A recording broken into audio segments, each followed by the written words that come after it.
যে আল্লাহ এবং পরকালের প্রতি ঈমান রাখে সে যেন উত্তম কথা বলে।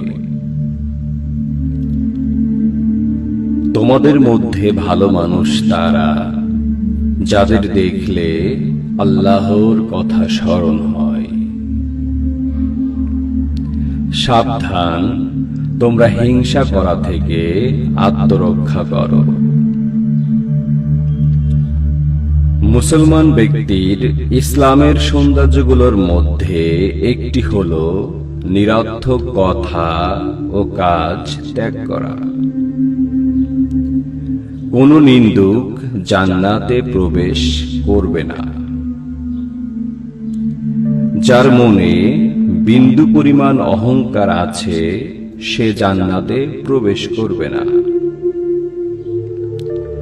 সবচেয়ে কৃপণ লোক সে যে সালাম আদান প্রদানে কৃপণতা করে।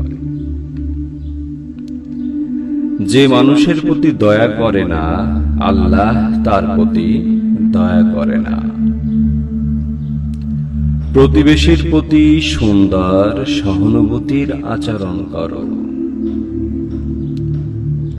সে মুমিন নয় যে নিজে পেট পুরে খায় আর পাশেই তার প্রতিবেশী না খেয়ে থাকে।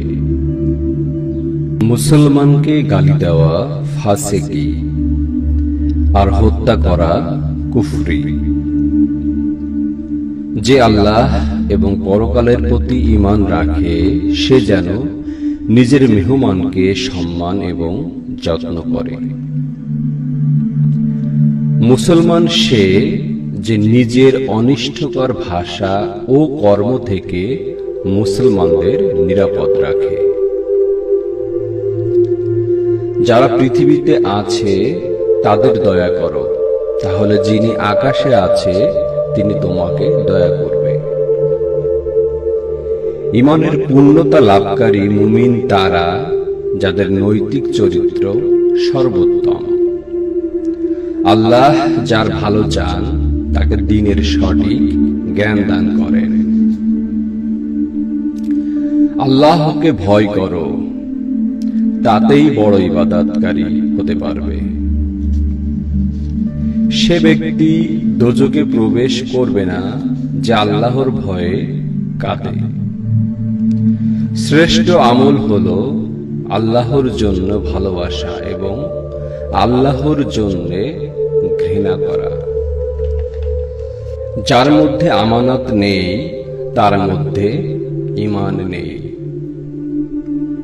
যে আল্লাহর উদ্দেশ্যে একটি মসজিদ বানায় আল্লাহ জান্নাতে তার জন্য একটি ঘর বানায়। নিজের জন্য যা পছন্দ করো অন্যদের জন্যেও তাই পছন্দ করবে, তবেই হতে পারবে মুমিন। অনুমান ও কুধারণা থেকে বিরত থাকো, কেননা অনুমান হলো সবচেয়ে বড় মিথ্যা কথা। জুলুম করা থেকে বিরত থাকো, কেননা কিয়ামতের দিন জুলুম অন্ধকারে রূপ নেবে। যে ভালো কাজের আদেশ করে না এবং মন্দ কাজ থেকে নিষেধ করে না সে আমার লোক নয়।